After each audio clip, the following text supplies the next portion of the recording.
right, so let me just get set up so that we can do this live. All right. Well, we're back again after a very, very long time. I feel like it has been forever since I have been on YouTube. So I just wanted to kind of come on and do a reintroduction of myself onto YouTube. Yeah, it's been so long, I've actually forgotten how to start opening up my YouTube. But hello and welcome to the Malaika Writes channel, guys. It's been a while. For the people who are coming back, it's been a very long time since I've done a live, since I've done anything to do with YouTube, really. It's just been work, generally exams and life going on with me and university. But yeah, but it's been a while. So let's get back into what's happened in all the time that I've been away. A lot has happened, but we'll get back into it and we'll generally just talk about everything that's been going on. So I think the first thing I wanted to talk about really with YouTube is why I've been away for so long. I just briefly touched on that. So yeah, generally life, work, a lot of things have been happening to ensure that YouTube has been kept at bay. It wasn't my intention to be away for so long, but you know, life happens. But anyway, we're back and I do plan to be a little bit more consistent with YouTube, especially now that all the kinks that I had on all the difficulties that I had with YouTube have sort of been worked out. But yeah. Um, so what's next? I did want to talk briefly about some of the movies that have come out in the time that I've been away. So we did have the Oppenheimer movie and we had Barbie and the whole controversy around that. I know a few people messaged me about the whole situation and sort of just wanted to hear my thoughts on it generally. Since it's been a long time, I'm going to speed run through the whole thing because we don't need to do that much of a deep dive into it. When it comes to Barbie, for example, I think there was so much that was going on. But hi, Double It, pleasure to see you. And Squid Bear, obviously, it's a pleasure to see you as well. I'm just on here quickly, it won't be long, so I will get to you, Squid Bear, later. I did see your message on today since I've actually unsilenced all my notifications. But yeah, like I was saying, Barbie wasn't so much of a think piece. I think it did try to give off a message, as most movies try to give off a message. For example, the movie Free Guy by that had Ryan Reynolds in it. It had a sort of message about how we're supposed to be, you know, a lot more a lot more focused on community rather than violence, and rather than the bad things, let's focus on the good things in community and let's come together. But generally the movie Free Guy was supposed to be fun. That's why they cast Ryan Reynolds for the main character. It's supposed to be fun, it's supposed to be lighthearted. And I think with Barbie, it followed along the same vein. Yes, it had a message that it was trying to pass along, but it really was supposed to be a bit of fun for the girls. You know, there were a lot of things that unless you played with Barbie, you wouldn't really understand. Unless maybe you grew up watching some of the Barbie movies, you wouldn't really understand. The fact that the Barbies ran everything was not supposed to be some kind of like feminist utopia. It was literally just a reflection of how we played as children. Barbie was everything. So she was an astronaut, she was a doctor, she was whatever we wanted her to be. She was a telenovela star. So it didn't really matter. And the fact that the Barbies ran everything is because as little girls, we weren't really interested in Ken. Ken was like the extra in all of it. And it's actually quite funny how he became so relevant in the movie. Because when we come into real life, those same things just don't apply. But yeah, let's go back to the comments briefly because I see some have popped up. Have you officially taken the final exam of your life? Well, unless... Actually, no, I haven't. I haven't. No, I have not taken the final exam of my life. But hopefully this time around there will be a lot less gaps between my YouTube presence, because I think doing lives is a lot easier for me. So I might, transition to that and maybe just chop up the videos. Um, Callum has been smashing on YouTube. Recently hit 1K subs. Oh, that's so nice. I know he's been doing a lot of lives recently. He sent me a link a few days ago, but I was half asleep. So, but yeah, well done to Callum. He's great. Callum's great, and his content is so good. So obviously, most people who watch me probably also watch Callum. But yeah, definitely someone I greatly support. He's great. His videos are very funny. My mom's actually a big fan of Callum, so there's that. Um, check out his Rings of Power reaction. I will. I will. Speaking of Rings of Power, actually, where is season 2? Where is season 2? Because I have been waiting patiently. Well, actually, that's a lie. I haven't been waiting patiently for anything. Even the series that I am following, I haven't been waiting patiently for it at all, because I've been too consumed. So tell a lie, I haven't been waiting for anything. But vaguely, I've been waiting for the Rings of Power to come out, and that hasn't come out. So I'm wondering what's going on with season 2. They did say at the end of season 1, with all the critique, that they were going to give us a lot more. We were going to see something that was a lot more loyal to the subject, to the material, to the original material. We were going to see a lot more things that were geared at the fans of the original work. But I don't see how they're going to do that with the storyline that they've set up in the first season. I just hope that maybe, Galadriel is a more likable character. Maybe we get more on her. So that would be nice. I am not of the frame of mind that I will completely hate the series forever. I just think that it's going to be very difficult for them to make it good. So, but I'm open for them to, I am open for them to change and for them to improve, because I want a good show. I want entertainment, especially now that I have a bit more free time. So, let's see. I'd like to hear your thoughts on the Gollum Hunt film. I have not seen anything about that, but then again, I am a little bit out of the loop. So I will definitely check that out. If my laptop is within reach, I might actually check that out now. But can I reach my laptop? No, I can't. Okay. Have you seen the Attack on Titan season finale? I haven't seen anything, Squid Bear. I have seen my books. I have seen paperwork. I have seen exams. That's what I have seen. I haven't seen anything. So no, I haven't seen it. But you are welcome to spoil it for me, because I did read the manga, so it's not like the anime was gonna be drastically different.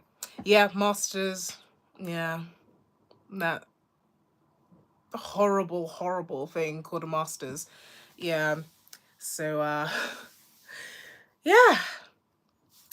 But yeah, I have not seen the Attack on Titan season finale, but I have read the manga, so I do vaguely sort of know how it's going to end. I did a whole video talking about Mikasa and basically how I think that her arc wasn't that great.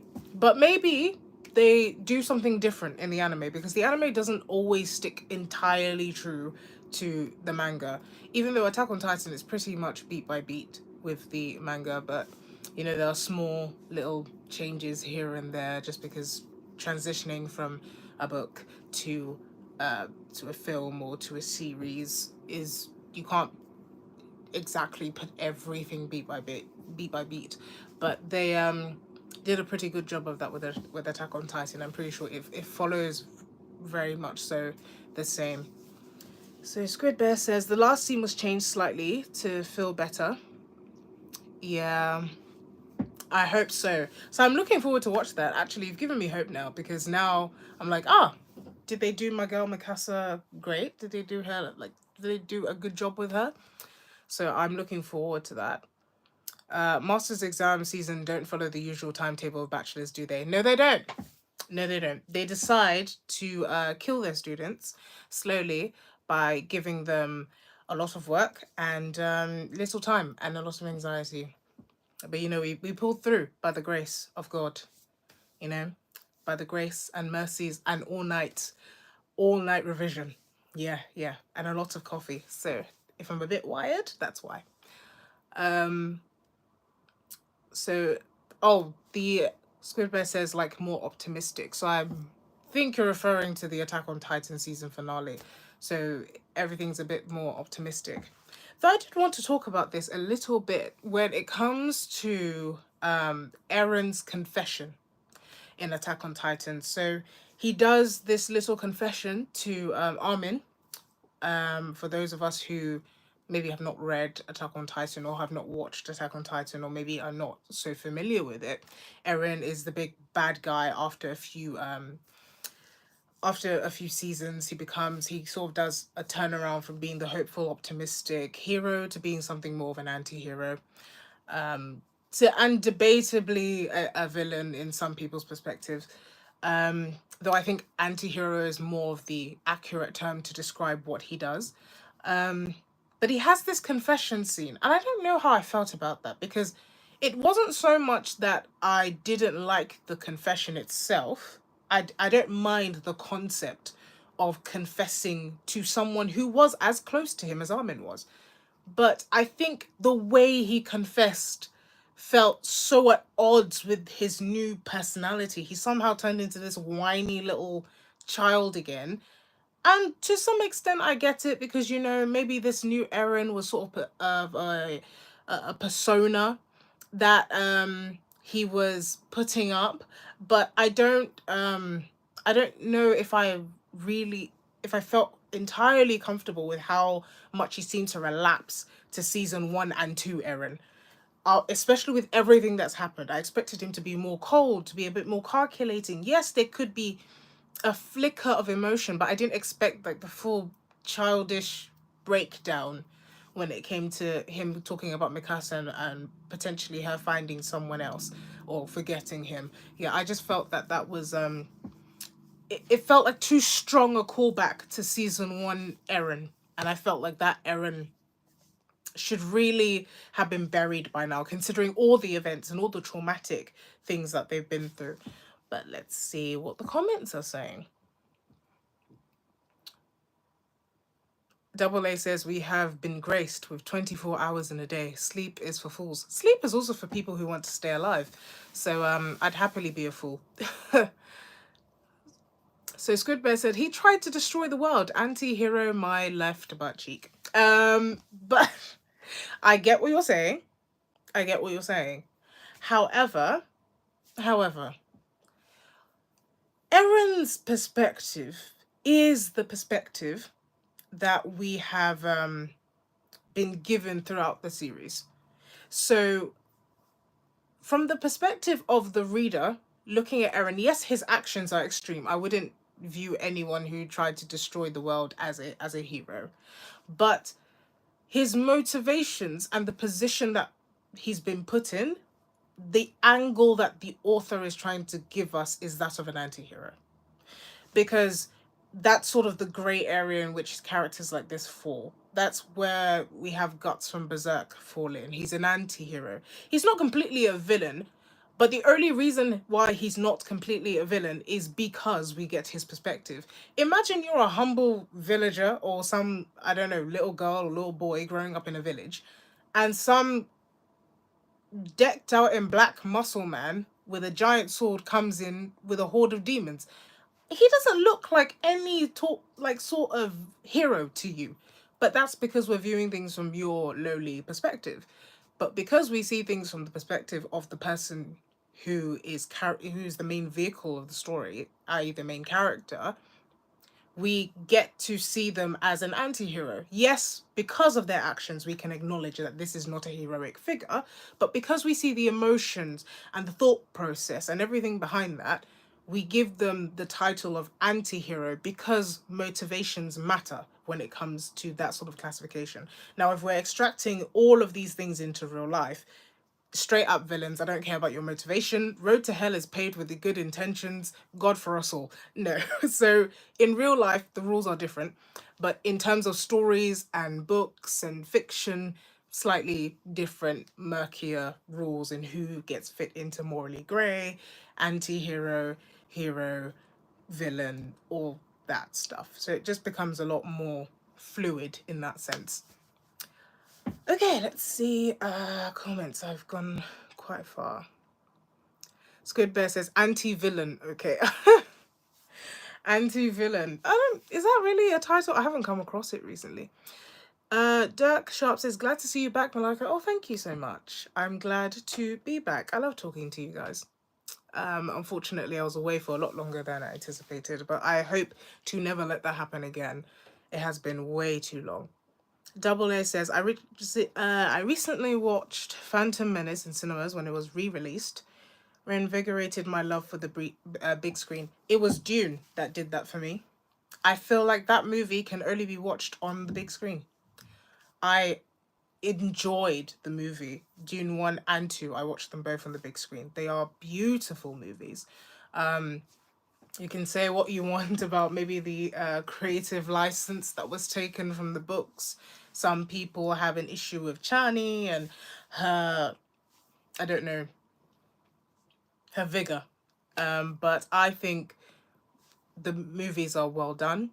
They gave me faith in Hollywood again, which I didn't think I would be able to get, but they did give me a lot of faith in Hollywood. And I think it sort of made me think that a lot of good things can come out of this when the people who are behind it are passionate about what they are doing. So yeah, it's Dune that did that for me.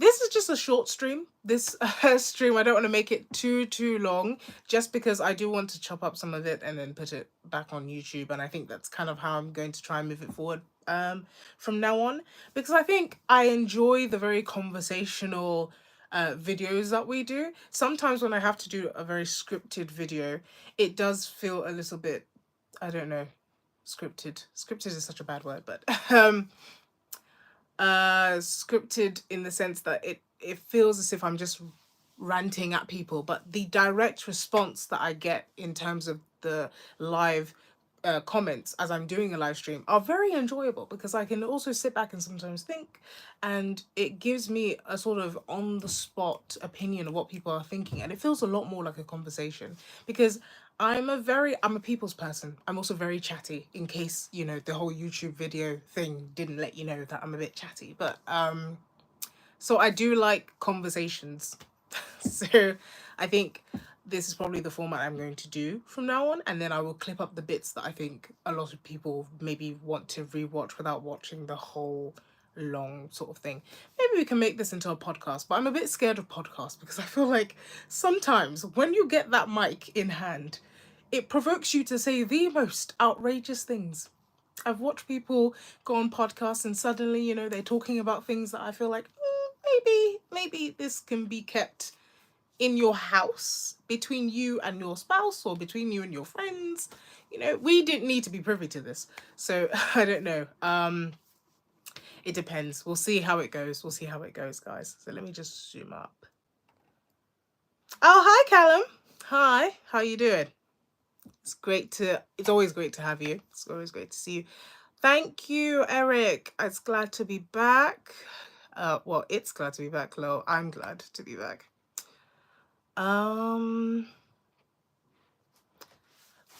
Squid Bear says, some people say Armin is the true hero. Armin. I think Armin is a very good main character. Is he the hero of the story? Perhaps the people's hero. I think that would be a good way to term him. He's the people's hero. He's definitely popular. He's got the sort of mass appeal. I think a lot of people could stand behind his story, and the way he grows, becomes more of a man, becomes more courageous. But I think there are a lot of other candidates as well for that. Jean or Jean or however you say his name, the horse one. That's so rude, but the one that the horse jokes were mostly made about. He's also a very good contender for the people's hero. I think he had a very good sort of growing up arc. He went from being that jerk that you kind of just want to push down the stairs to to being a leader. And I liked that about his story. I think that he and Erin had very good bromance.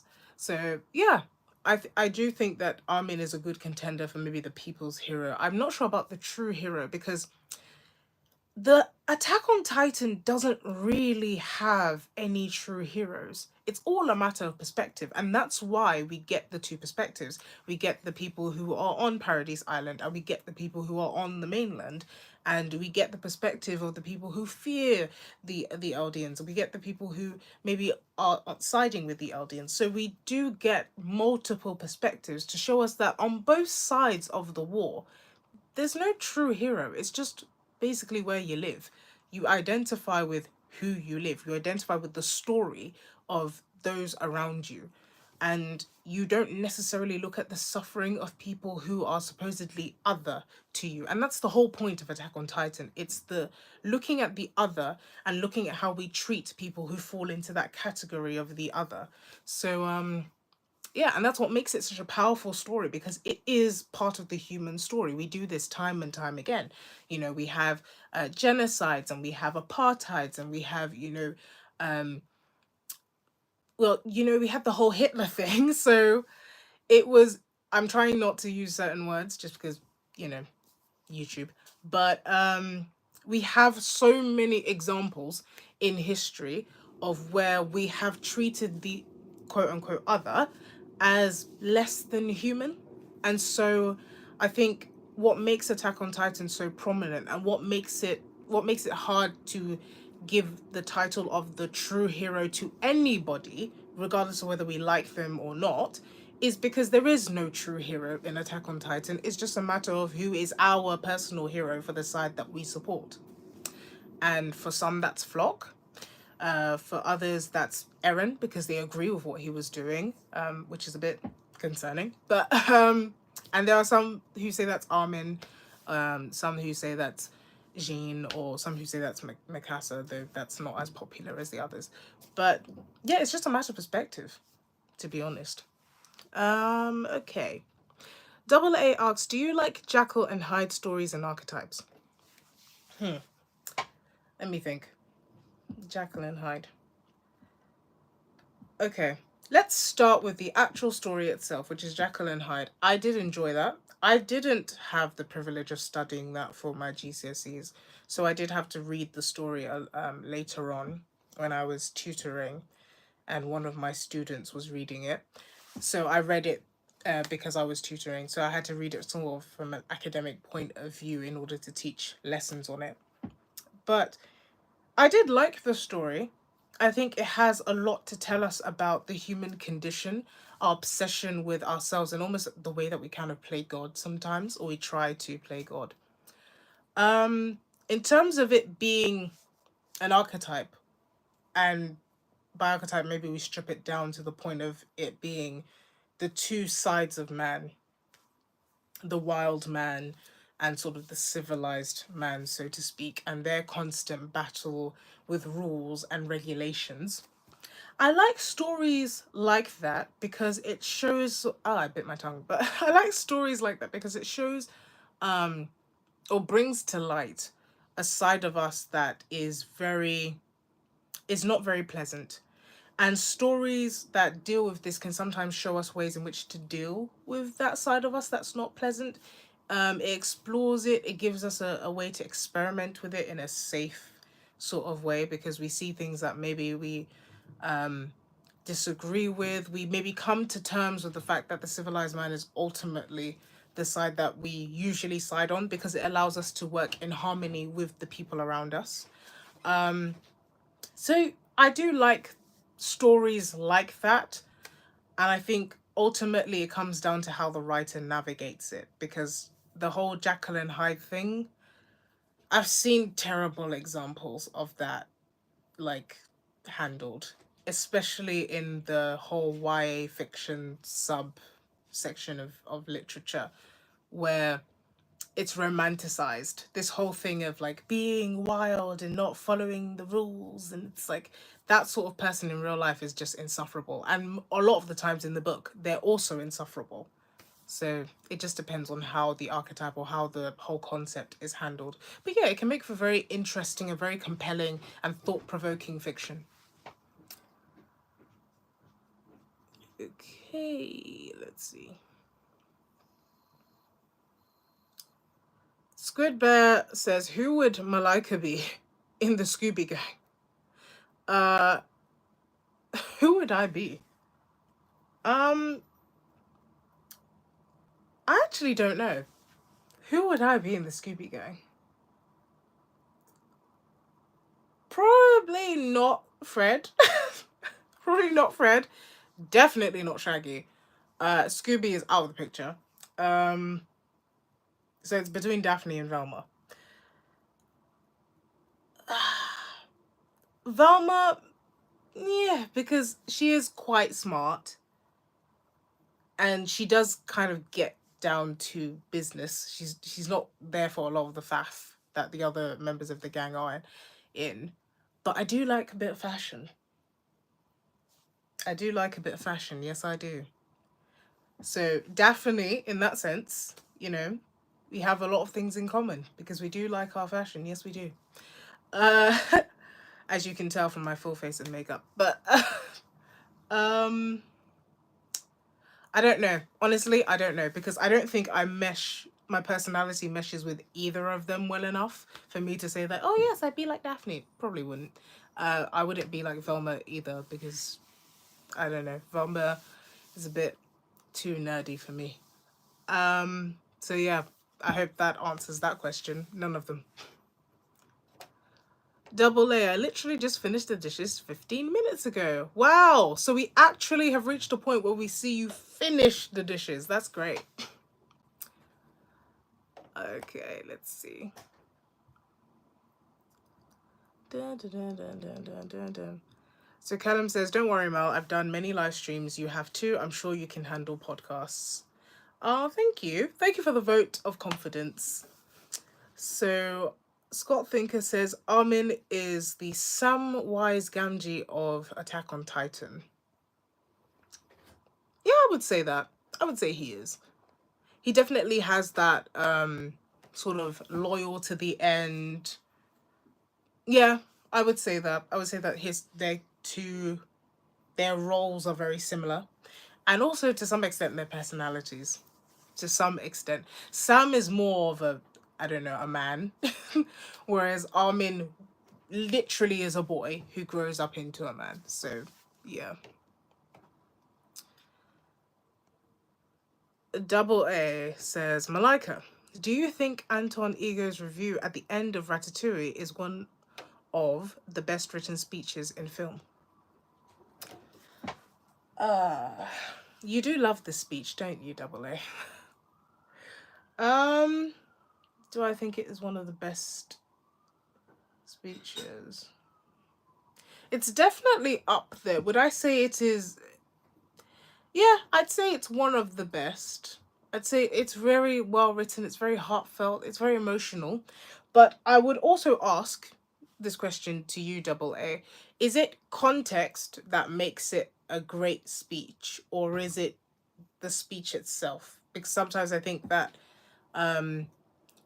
obviously that feeds context does feed into everything, but sometimes the sentiment of the entire movie leading up to that point can make the speech sound better than it actually is. I'm not saying that it isn't a great speech. I'm just posing a question back. Okay. Good Bear says, the will to power, Eren, versus the will to freedom, modesty, Armin. Okay.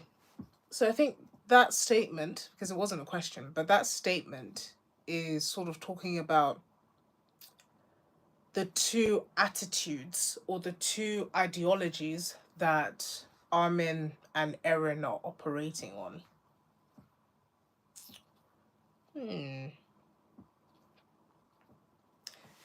The will to freedom for Armin. I'm not sure I agree with that.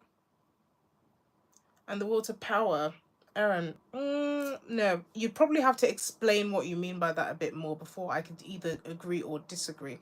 Right now, I'm veering on the edge of disagreeing, but we'll see once you explain a little bit more what you mean by that, because it's like a blunt statement. So it's like, okay, you take it for what it is, but there isn't much I can take from it, if you get what I mean. Do, do, do, do, do, do, do, do, do.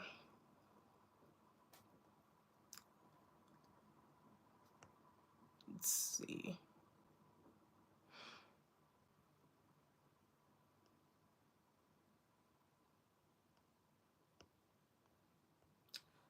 Velma. Oh God, no.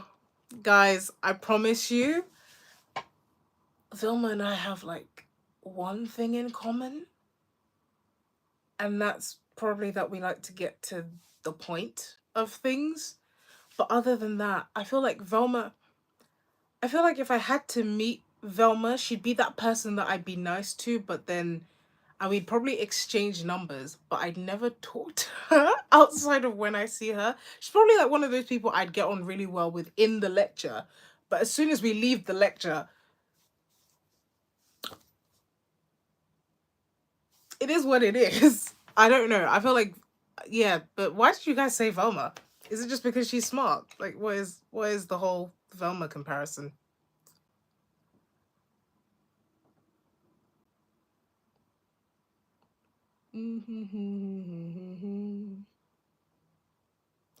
So Callum says, I don't know if Double A or me should be Shaggy Rogers. Double A says Zonks more than me. Probably does. I can imagine Double A saying that. But then again, Callum, you also say a lot. So I could probably imagine you saying that. I don't know. Maybe, Callum, you look more like Shaggy, mm, but I don't know about it personality wise. So maybe both of you can switch, like be each other's stunt doubles for Shaggy.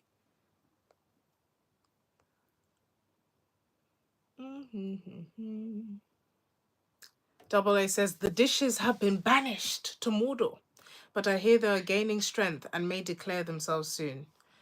This your battle with dishes, does it ever end? Is it like how many dishes do you use in a day, or is it just your job?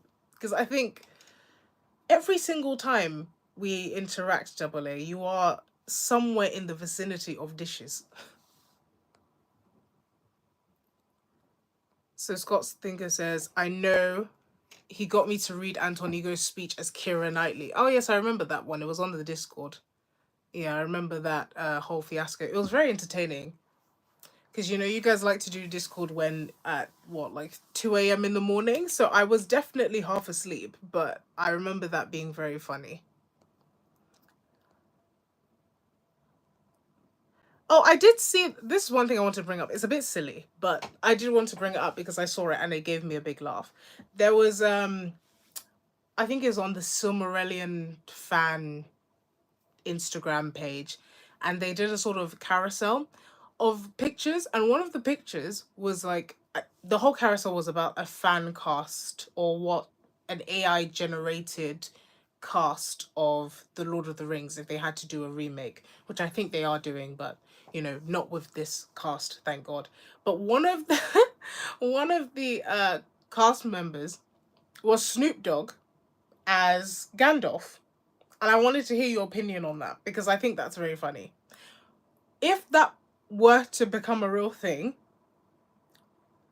would I take the whole thing seriously? No. But would I watch it? Yes. Immediately. It would go on my list. I would forsake. Actually, I was about to say I'd forsake doing an assignment for it, but that is way too far. Never. But I don't know. Maybe after I submit my assignment, I would definitely watch it. What do you guys think?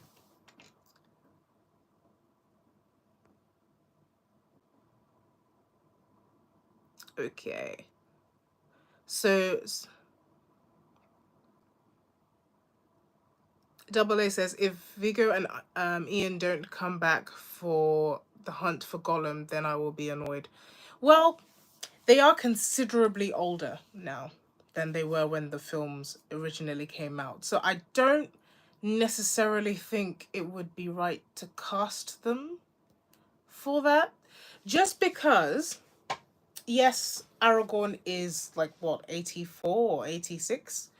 In the in that point of time, but or he may be slightly younger because during the Hunt for Gollum it was like, I don't know, a couple of years before the actual events. Um, but yeah, Viggo's he's on in years. He looks great, but he's on in years. So I don't think he would be the right casting choice.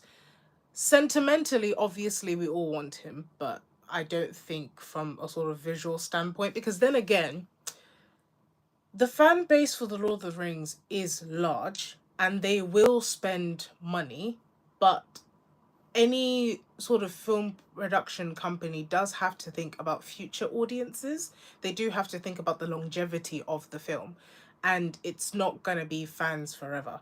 So I don't think he would be the right casting choice, if you get what I'm saying.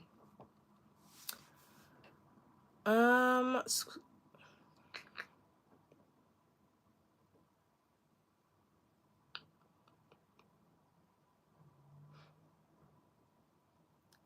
Double A asks a very interesting question. Does it surprise or mystify you that most of your audience is male? Would you prefer a 50-50 split? I don't really care who watches me. I've never really sat down and been like, wow, a lot of guys, it's a bit male, it's a bit male in this space. No, not really. I mean, when I first noticed it from my analytics, I was like, oh, okay, well, okay. But I didn't really sit down and think, why is it that the girls are not watching me? Um, Whoever finds my videos finds my videos, and I don't really care who's watching me. And because I like to talk to my audience, I think I make a lot of videos that cater to my audience in that sense, or we talk about the things that my audience wants to talk about. Um, would would I mind love of more women? Sure, I love women, so I wouldn't mind. Like, let's talk. Because the thing is, if and when the girls arrive, you guys are gonna have to also give them their space, in the sense that we will talk about the things the girls want to talk about, and it may not be things that you guys are familiar with. So, just so long as everybody is willing to have a good and civil conversation, I don't mind. Because again, look, I love my fashion, I love my makeup, I love my hair, I love everything that comes to with being a girl. I love all the conversations that girls have, the jokes that we have, the things that we do. I love it. So if I have a female audience, oh, immediately that will be injected into the channel. But like I said, my channel is a conversation. And so what you guys love to talk about, oh, we'll talk about it. So it's not necessarily that, oh, I'm kind of looking at my audience and going, oh my God, where are the women? Where are the women? Why aren't they here? Where are they coming? Whoever's here, I will talk to you and we will have a conversation. So I think that's the way I look at my channel, which is why I think I prefer these live streams rather than the sort of orchestrated videos. Just because when I'm scripting a video, I have to have a specific audience in mind, because I've read through the comments of maybe the previous video, and so they've been like, okay, this is what they want me to talk about, so let me go and do some research, let me read, let me do stuff, let me have a think. But yeah, when it comes to my audience, I will talk to whoever, because like I said, I'm a people's person, and that people's person doesn't have a specific gender. So yeah, that's kind of my thoughts on the whole demographic of my channel.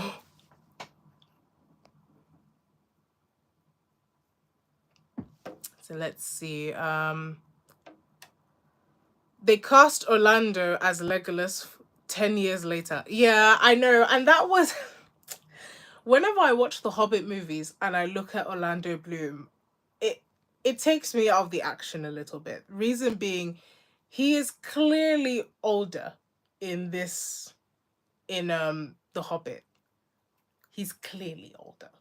He didn't need to be there because he's never mentioned.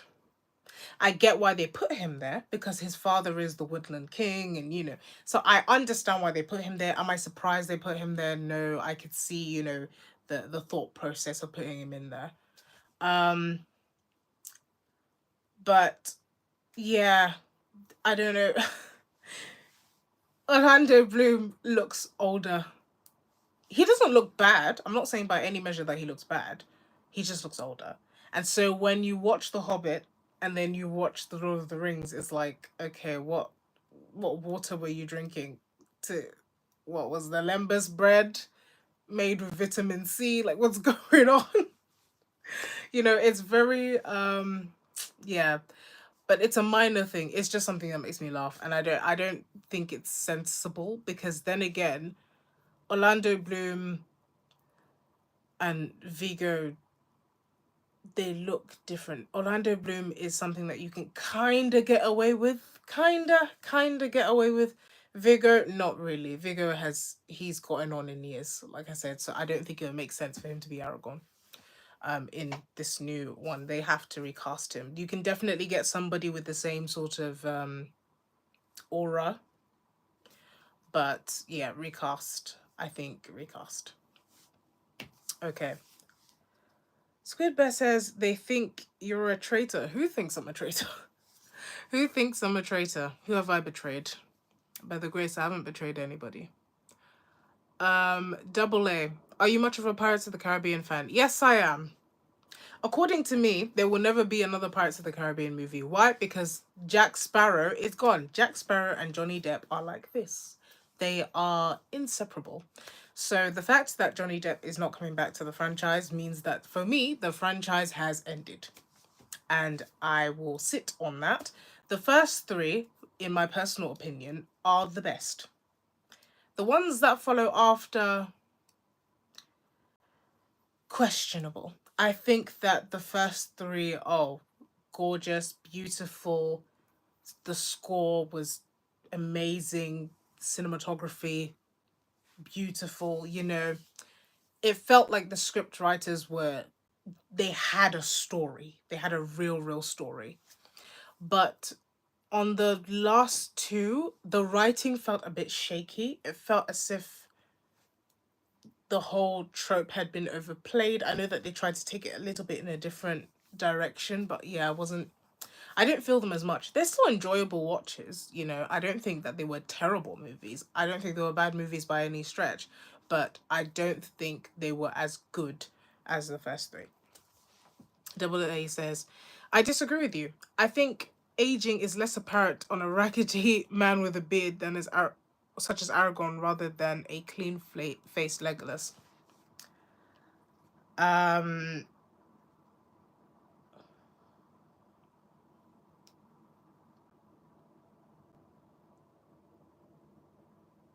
Are we looking at the same man? I don't want this to come across as if I'm like disrespecting Vigo because I love him. I do. I love him. But it's obvious. Oh, it's obvious. It's obvious. You can spray paint his face you can spray paint his beard and hair and it's obvious. Look, the thing is, and this is something generally, age shows. It shows. You can do what you like. Pump your face full of as much Botox as you like. Take away all your crow's feet and as many wrinkles as it will show. Once you have aged, we know. When we say you look good for your age, we mean that, look, you look younger than your age mates. But you are not as young as the young ones. Like, let's be guided and be real.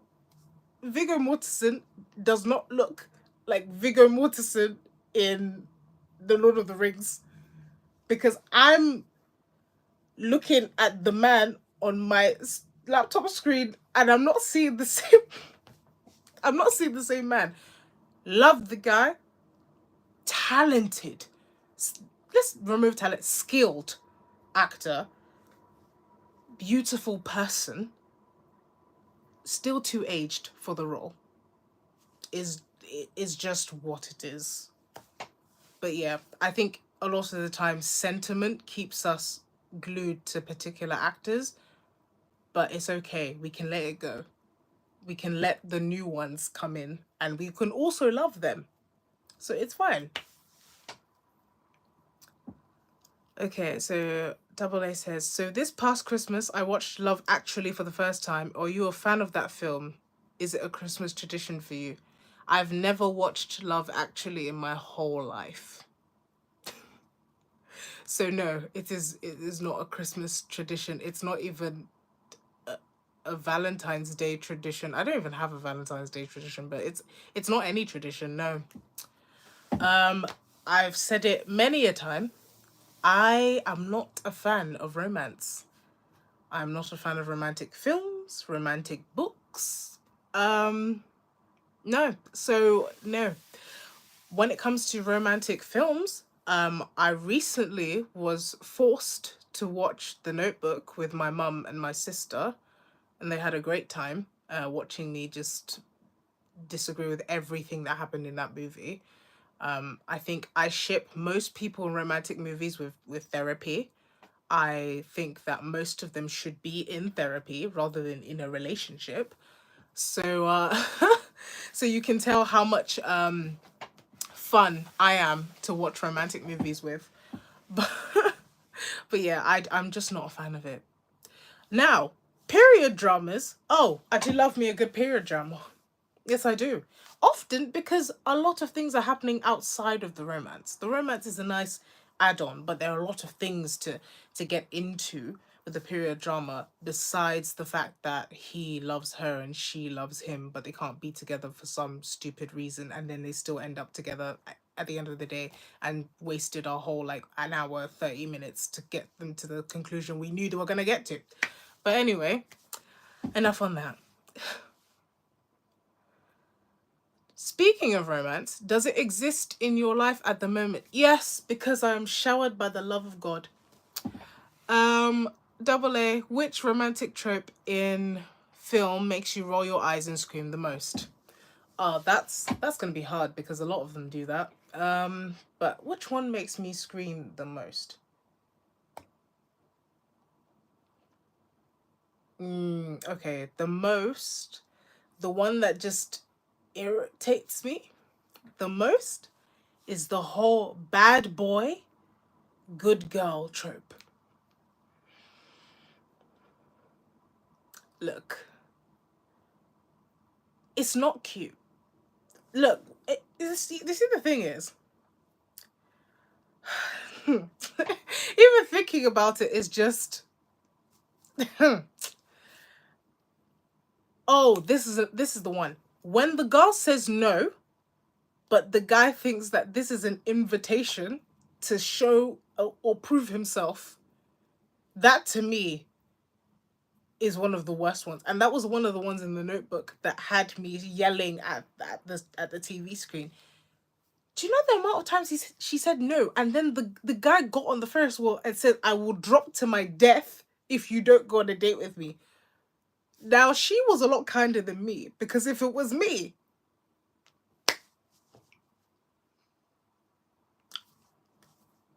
drop. I mean, obviously don't, but if it was me, look, I would say that the Lord thy God love you, and I would leave you there. What do you mean? If I don't date you, I'll call the police. Help, help. Like, the thing is, with romantic films, take out the music and take out the camera work, and most of the time we have assault, harassment, crimes. So how is this romantic?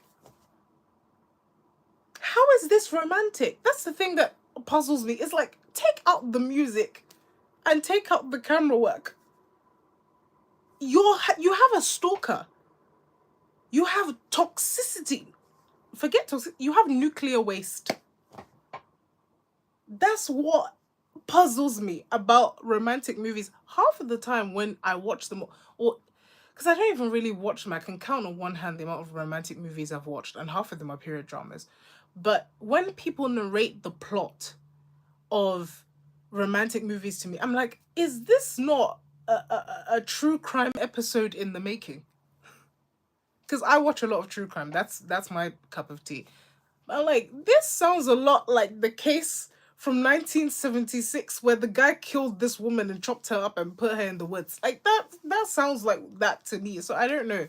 Maybe that's why I'm so iffy, because all of these things, once you take out the music and you take out the camera angles, it's just straight up harassment. So La La Land is a prime example of what you just said. Music and camera work removed. Yeah. I've never watched it, but it I wouldn't be surprised if that were the case. I think our concept of what romance is in modern or in film, it's not really romantic when you think about it. It's actually just creepy.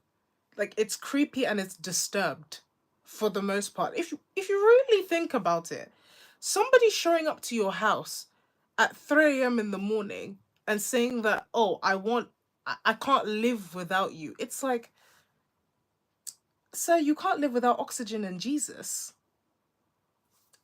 I'm not in the equation.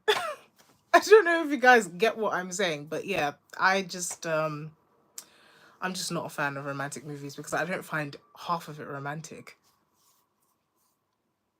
Okay, I've asked this question of Scott's. Do you think superhero fatigue is real?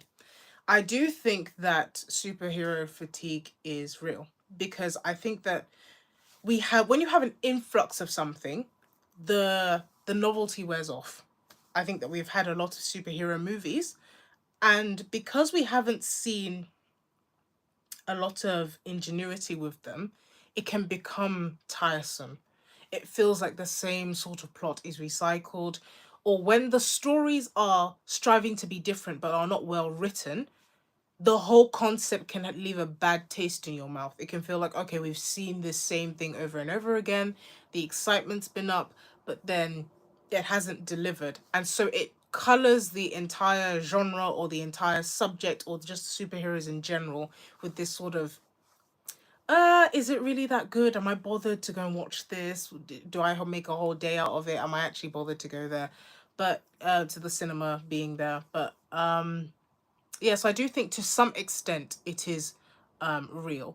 Now, if a superhero movie came out that was well written and well orchestrated in terms of camera work, CGI, whatever else, I do not think that this superhero fatigue applies in that sense.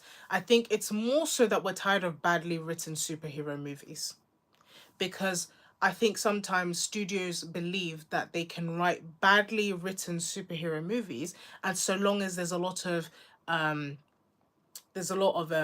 explosions and color and complexity when it comes to the plot, just throw a bunch of things in that don't make sense, then people will watch it. But I think they're beginning to realize that that's not really the case. Double A says, I recently discovered the work of Audrey Hepburn and absolutely love her work. Are you familiar with her? I am obviously familiar with Audrey Hepburn, but I have not watched her movies. Reason being, I have a good reason for this, because all the fashion girlies will scream. I have a reason for this.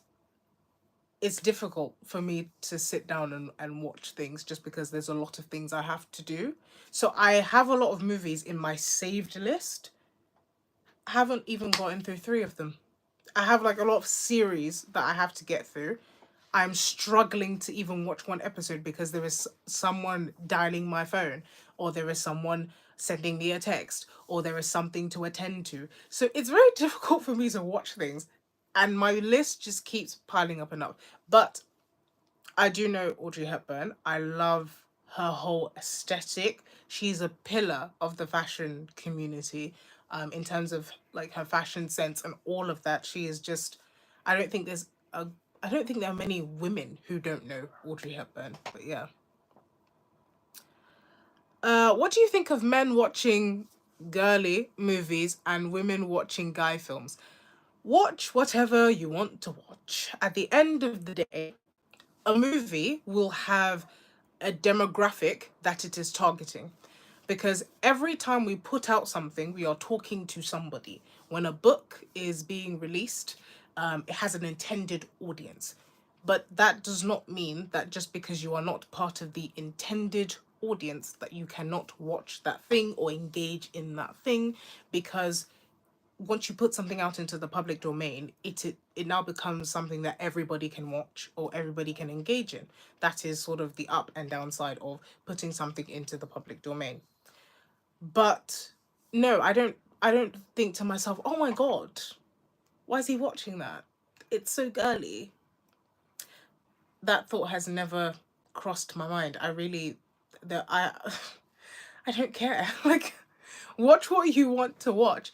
I like things that some people may consider to be quite masculine.